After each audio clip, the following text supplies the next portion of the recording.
Ini laptop tipis dan dengan terbaru dengan prosesor AMD Ryzen AI 400 series. Performanya pasti kekinian karena CPU-nya udah Zen 5 dan GPU-nya udah RDNA 3.5. Pakai RAM 16GB LPDDR5X, jadi langsung kencang performanya. Layarnya OLED 100% DCI-P3, jadi cocok buat editing yang serius juga. Baterai juga irit, bisa lebih dari 19 jam, jadi bisa buat kerja seharian. Laptop yang satu ini adalah Asus ZenBook 14 OLED keluaran tahun 2026.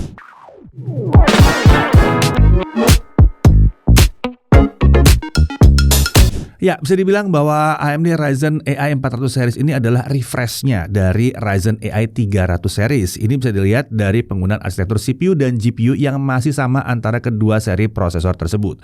Kalaupun ada perbedaan hanya ada pada konfigurasi core dan clock speed-nya aja. Tapi gimana ya performanya? Sebelum kita masuk ke situ, kita cek dulu spesifikasinya. Oke, untuk prosesor dia pakai AMD Ryzen AI 7 445. Nah, baru nih ya, 400 series ya. Fabrikasi TSMC 4 nanometer FinFET, default TDP-nya ada di 28 watt. Dia punya 6 core 12 thread yang terdiri dari 2 core Zen 5 dan 4 core Zen 5C. Elektrikasinya ada di 8 MB. Prosesornya agak unik ya, karena punya 6 core tapi namanya Ryzen AI 7. Biasanya AMD 6 core itu pakai nama Ryzen AI 5 atau Ryzen 5. Nah, untuk integrated graphics dia pakai AMD Radeon 840M. IGP-nya ini pakai arsitektur RDNA 3.5 dengan 4 compute units atau 256 stream prosesor. IGP ini juga ada support fitur ray tracing dan punya kemampuan encode serta decode video AV1. Menariknya, kita bisa mengatur secara manual kapasitas VRAM-nya melalui aplikasi My Asus, AMD Software, atau dari BIOS dengan pilihan kapasitas dari 512 MB hingga 8 GB. Untuk NPU-nya dia pakai AMD Ryzen AI dengan kemampuan hingga 50 TOPS. Jadi laptop ini jelas memenuhi persyaratan Copilot Plus PC dari Microsoft. Untuk memori atau RAM-nya dia pakai 16GB LPDDR5X 7500 MHz dual channel 128 bit. Ini RAM onboard ya, jadi ini nggak bisa di-upgrade, tapi udah kenceng banget sih. Untuk storage-nya 1TB SSD M.2 NVMe PCIe Gen 4x4. Wireless connectivity dia menggunakan modul MediaTek yang udah support Wi-Fi 6E dan Bluetooth versi 5.4. Kapasitas baterainya lumayan besar di 75 Wh. Untuk OS dia pakai Windows 11 25H2. Nah, bodinya nih form factor-nya adalah clamshell atau laptop klasik. Materialnya aluminium. Tentunya laptop Asus ini sudah memenuhi standar daya tahan military standar 810H. Jadi terjamin lah ya ketangguhannya. Untuk warna ini namanya adalah Jade Black. Nah, untuk desainnya laptop ini sepertinya menggunakan sasis body yang sama dengan ZenBook 14 OLED generasi sebelumnya. Bentuk dan lekukan bodinya terlihat mirip sekali. Bahkan kesan penampilan yang mewah ala ZenBook juga tetap dipertahankan di sini. Untuk dimensinya, panjang 31,2 cm, lebar 22 cm, dan ketebalan di 1,49 cm. Untuk bobotnya, laptopnya aja di 1,22 kg. Untuk chargernya di 218 gram. Ini adalah charger 65 watt dengan konektor USB Type-C. Jadi total bobotnya kalau dibawa dengan charger adalah 1,44 kg. Untuk display, ini adalah layar ukuran 14 inci, resolusi 1920x1200 pixel dengan aspek rasio 16:10. Refresh rate-nya 60 Hz dengan response time di 0,2 millisecond karena ini adalah panel OLED. Nah, menurut Asus tingkat kecerdasan maksimumnya ada di 400 nits di mode SDR dan 600 nits di mode HDR dengan karga gamut di 100% DCI-P3. Nah, kalau kita ukur, kita dapat 396 nits di mode SDR, udah mirip ya, dan 630 nits di mode HDR. Nah, ini sedikit lebih tinggi. Untuk gamut coverage ada di 99,8% DCI-P3 dengan gamut volume di 122,8% DCI-P3. Ini berarti layarnya udah cocok untuk editing serius yang membutuhkan akurasi warna yang baik. Cocok juga untuk streaming video HDR karena punya sertifikasi Display HDR True Black 600. Dan dia juga punya sertifikasi TUV Rhineland Certified dan SGS Eye Care Display ya. Jadi mata tuh nggak cepat lelah walaupun bekerja menatap layarnya yang satu ini berjam-jam. Permukaan layar itu bersifat glossy dan ini memang wajar untuk layar OLED, dan permukaan seperti ini memang akan memantulkan sedikit bayangan, tapi kombinasi glossy dan panel OLED itu justru membuat warna yang ditampilkan tuh sangat-sangat cemerlang. Nah, untuk bingkai layarnya ini juga ada menggunakan desain yang tipis pada sisi kanan dan kirinya dengan tingkat screen to body ratio mencapai 87%.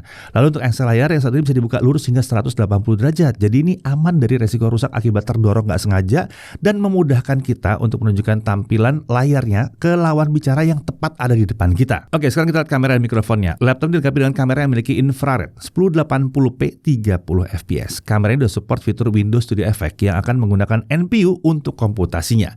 Nah, laptop ini juga dilengkapi dengan 2 buah mikrofon yang berada di sisi kanan dan kiri kamera. Mikrofonnya dilengkapi dengan fitur AI Noise Cancelling untuk meredam suara bising di sekitar pengguna saat melakukan video call atau lagi online meeting misalnya. Kamera ini sebenarnya bisa menangkap gambar dengan kualitas yang baik ya. Hanya saja untuk bagian muka kok jadi agak berminyak gitu kayaknya ya. Kayaknya kontrasnya agak tinggi. Sementara untuk mikrofonnya bisa menangkap suara kami dengan baik dan menghilangkan sepenuhnya suara bising di sekitar kami. Harusnya sih ini bikin kita tetap nyaman saat meeting walaupun di tempat yang ramai ya. Oke, sekarang kita sedang di luar untuk menguji kualitas mikrofon dan noise cancelling dari Asus ZenBook 14 yang satu ini. Bisa dilihat kalau di belakang saya sedang ramai, tapi suara saya bisa terdengar dengan jelas di sini dan noise dari background bisa diredam dengan baik di laptop ini. Oke, sekarang kita lagi di studio untuk menguji kualitas kamera dari Asus ZenBook 14 yang satu ini. Untuk pencahayaan di sini kita menggunakan lampu studio, jadi pencahayaannya lumayan terang dan hasilnya gambar juga terlihat terang di sini.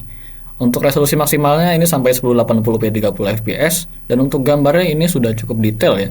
Noise-nya juga minim, tapi saya merasa ada sedikit over sharpen di sini. Nah, untuk audionya, laptop dilengkapi dengan 2 buah super linear speaker dengan arah keluaran suara ke alas laptop. Speaker tersebut dapat diatur profil dan equalizer-nya melalui software Dolby Setting atau dari My Asus juga bisa. Nah, seperti laptop ZenBook lainnya, kualitas suara speaker laptop ini sangat memuaskan. Suaranya itu lantang, bahkan laptop step ini masih bisa menghasilkan suara frekuensi rendah dengan cukup baik. Ya, intinya khas ZenBook banget lah ya.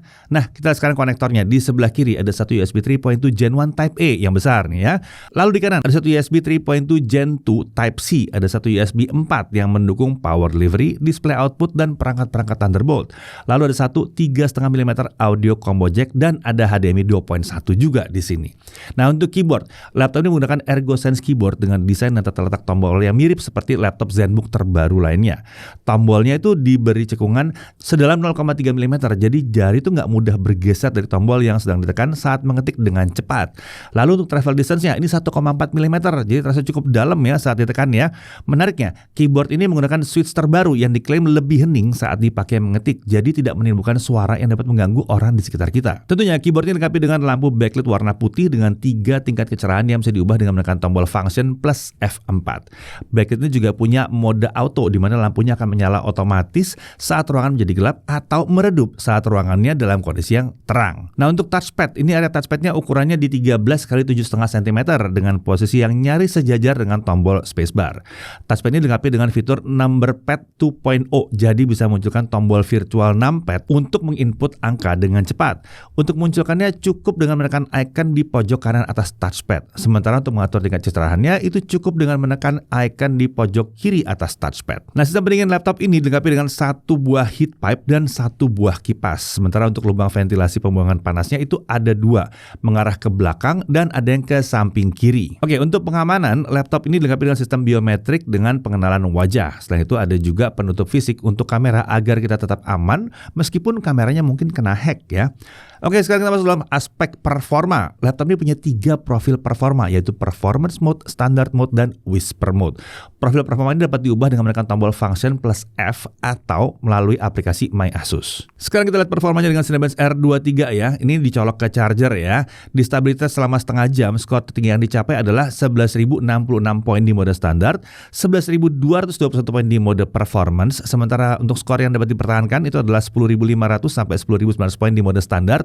Lalu di mode performance, skor sempat berada di bawah 11.000 poin selama beberapa run awal sebelum akhirnya naik di atas 11.000 poin. Nah, kalau dia hanya pakai baterai doang, jadi maksudnya chargernya dicabut gitu ya, kita pakai lagi Cinebench R23 dan skor yang didapatkan adalah 9.000 sampai 9.300 poin di mode standar dan 9.200 sampai 9.300 poin di mode performance. Sedikit turun tapi masih tergolong tinggi lah skornya. Oke, sekarang kita lihat suhu kerjanya dengan Cinebench R23 stabilitas selama setengah jam. Di mode standar suhu prosesor sempat bertahan di 92 derajat Celcius selama beberapa loop sebelum akhirnya turun di bawah 85 derajat Celcius. Nah, kalau di mode performance, suhunya itu sempat bertahan di 95 derajat Celcius selama beberapa loop sebelum akhirnya turun dan bergerak di rentang 85 sampai 90 derajat Celcius.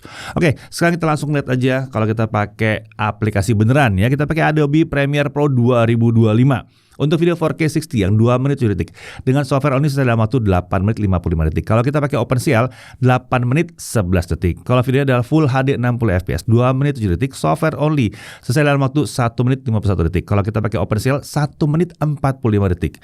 Di aplikasinya terlihat kalau laptop ini lebih cocok untuk editing video Full HD 60 fps maksimum ya. Oke, sekarang kita lihat suhu kerjanya pada saat melakukan 4K video export dengan OpenCL. Suhu prosesor itu sempat naik hingga 89 derajat Celcius di awal pengujian sebelum akhirnya turun dan dikendalikan di bawah 75 derajat Celcius. Jadi masih aman lah. Oke, sekarang kita coba pakai DaVinci Resolve 19.1, software video editing kelas profesional, tapi ini versi gratisnya. Untuk video 4K 60 yang durasinya 2 menit 7 detik selesai dalam waktu 17 menit 23 detik. Kalau videonya Full HD 60 fps durasinya sama, selesai dalam waktu 3 menit 4 detik. Di aplikasi juga terlihat ya kalau laptop ini lebih cocok untuk editing sampai Full HD 60 fps. Nah, untuk suhu kerja pada saat melakukan 4K video exporting, suhu prosesor sempat naik hingga 84 derajat Celcius saja di awal pengujian sebelum akhirnya turun dan terkendali di bawah 80 derajat Celcius. Oke, sekarang kita coba kalau pakai CapCut. Videonya 4K 60, durasinya sama dengan yang tadi, selesai dalam waktu 2 menit 37 detik. Kalau videonya Full HD 60 fps, durasinya 2 menit 7 detik, selesai dalam waktu 1 menit 8 detik saja. Nah, berbeda dengan dua aplikasi sebelumnya, kalau kita pakai CapCut, laptop ini jadi cocok untuk editing video sampai 4K 60 fps. Nah, suhu kerjanya saat melakukan 4K video exporting di aplikasi ini, suhu prosesor masih terkendali di bawah 90 derajat Celcius. Ya, sekarang mari kita lihat sekencang apa laptop ini kalau dipakai main game.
Ya, sekarang kita lihat suhunya ya. Setengah jam main GTA 5. Suhu kerja prosesor terlihat berada di kisaran 71 sampai 73 derajat Celcius. Jadi tergolong aman lah yang satu ini ya.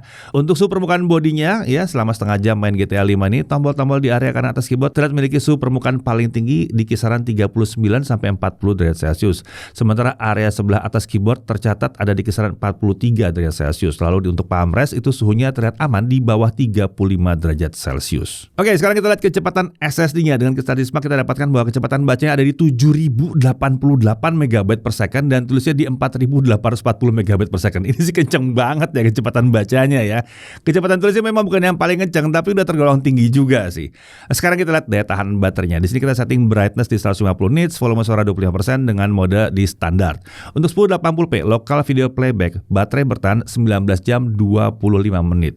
Ya, daya tahan baterai emang belum tembus 20 jam, tapi udah nempel lah sama 20 jam ya. Udah 19,5 jam ya. Ini udah tergolong irit banget sebetulnya. Nah, untuk charging 30 menit pertama dia terisi di 41%, sementara dari kosong sampai penuh dia membutuhkan waktu 2 jam. Ini normal dan sangat sesuai dengan harapan kami di 2 jam. Oke, untuk harganya menurut Asus Indonesia harga resminya ada di Rp19.599.000 dan untuk pembeliannya kita akan mendapatkan Microsoft Office Home 2024, langganan Microsoft 365 Basic selama 1 tahun.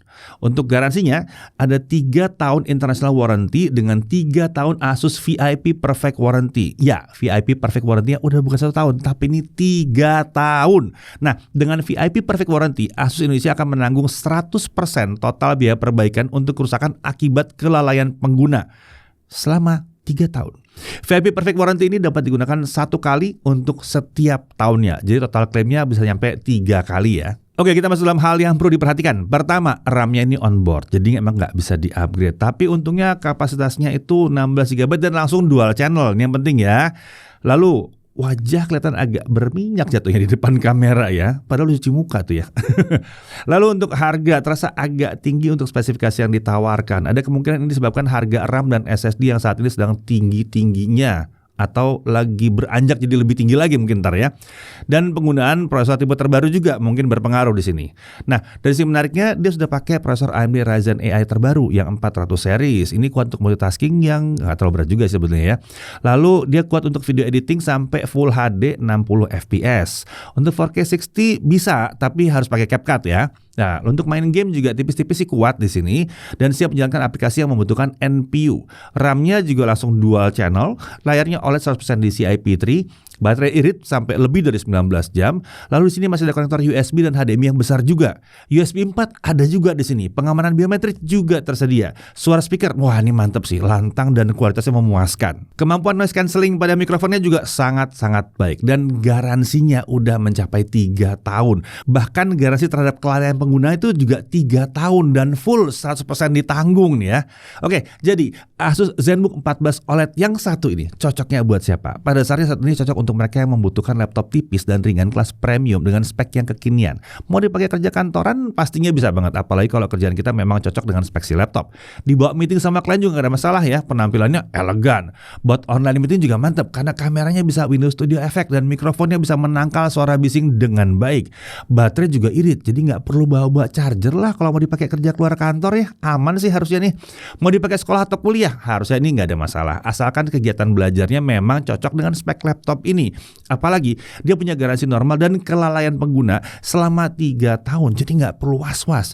Mau dipakai untuk video editing atau gambar, tenang, speknya mumpuni kok. Dan layarnya udah OLED 100% DCI-P3. Dan punya NPU juga, jadi bisa pakai fitur AI dari aplikasinya. Nah, mau dipakai untuk programming harusnya juga lumayan kencang sih ya, asal aplikasinya memang cocok dengan laptop ini. Pada akhirnya, sepertinya kenaikan harga laptop tidak terelakkan ya di tahun 2026. Tapi kalau aktivitas dan kebutuhan kalian memang sesuai dengan kemampuan laptop ini, Asus ZenBook 14 OLED yang satu ini sepertinya bisa dipertimbangkan sebagai laptop pilihan dengan spek 2026.